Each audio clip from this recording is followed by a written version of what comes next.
Hi friends, మనం ఈరోజు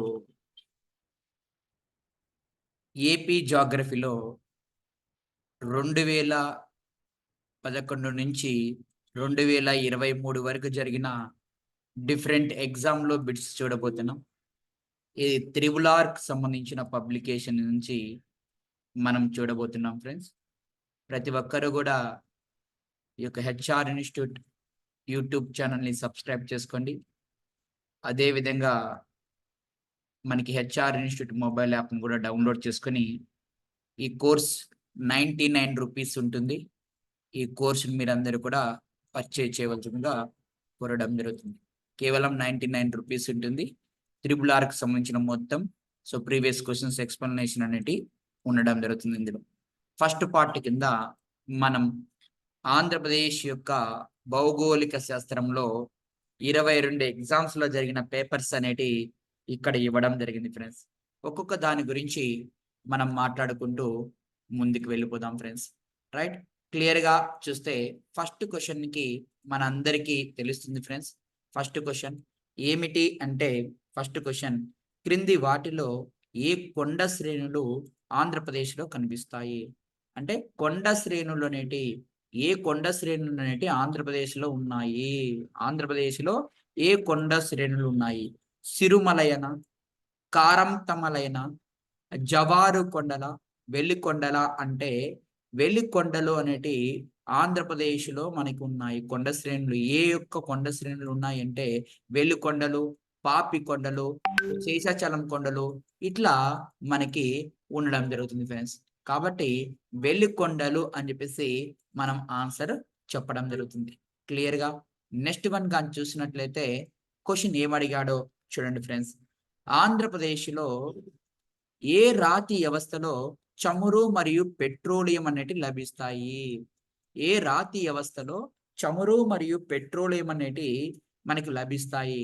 తార్వారా, ప్లీస్టోసినా, ఆర్కియన్నా, కడప అని క్వశ్చన్ అడుగుతున్నారు ఫ్రెండ్స్. మనం అందరం కూడా ఎక్కడ ఆంధ్రప్రదేశ్లో ఏ రాతి వ్యవస్థలో చమురు దొరుకుతుంది అంటే ప్లీస్టోసియన్ యుగంలో జరుగుతుంది. ప్లీస్టోసియన్ యుగంలో మనకి ఆంధ్రప్రదేశ్లోనే ఏ రాతి వ్యవస్థలో చమురు పెట్రోలియం లభిస్తాయంటే ప్లీస్టోసియన్.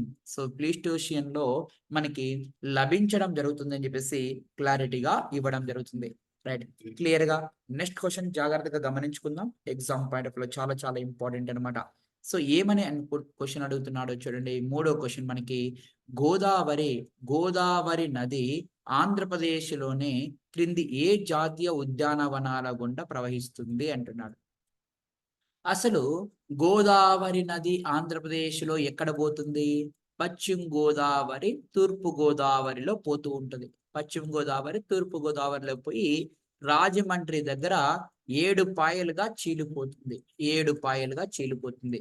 ఆ గోదావరి నది పోయే ప్రాంతంలో జాతీయ ఉద్యానవనం ఏముందంటే రాజీవ్ గాంధీ నేషనల్ పార్కా, వెంకటేశ్వర నేషనల్ పార్కా, పెరియార్ నేషనల్ పార్కా, పాపికొండలు అంటే పాపికొండలు. ఈ పాపికొండల మీదుగా వెళ్తుంది గోదావరి నది అని చెప్పేసి మనం మాట్లాడుకుందాం.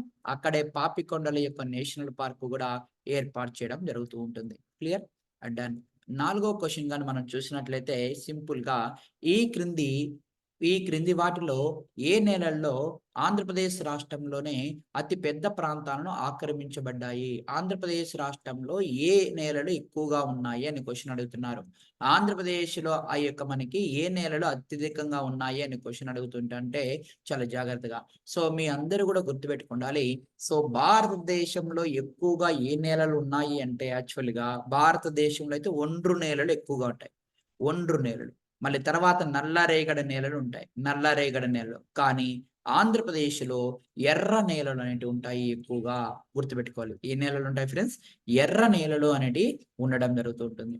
క్రింది వాటిలో ఏ నేలలు ఆంధ్రప్రదేశ్ రాష్ట్రంలో అతి పెద్ద ప్రాంతాలను కలిగి ఉన్నాయి? ఆంధ్రప్రదేశ్ రాష్ట్రంలో ఏ నేలలు అనేటివి అతి ఎక్కువగా ఉన్నాయి అని అర్థం. ఎక్కువగా ఏ నేలలు అనేటివి ఆంధ్రప్రదేశ్లో ఉన్నాయి అని మనం మాట్లాడుకున్నాం. ఆంధ్రప్రదేశ్లో ఎక్కువగా ఏ నేలలు ఉన్నాయి అంటే ఎర్ర నేలలు అనేటివి ఉంటాయి. ఈ ఎర్ర నేలల్లో మనకి పసుపు కావచ్చు, వేరుశనగ కావచ్చు, పప్పు దినుసులు కావచ్చు, ఇటువంటివి పండుతాయి ఫ్రెండ్స్. జాగ్రత్తగా గమనించుకోగలగాలి. క్లియర్‌గా? సో, ఆంధ్రప్రదేశ్ రాష్ట్రంలో కింది ఏ నది పరివాహక ప్రాంతం అత్యధికంగా ఉంది? సో, ఏ నది అనేది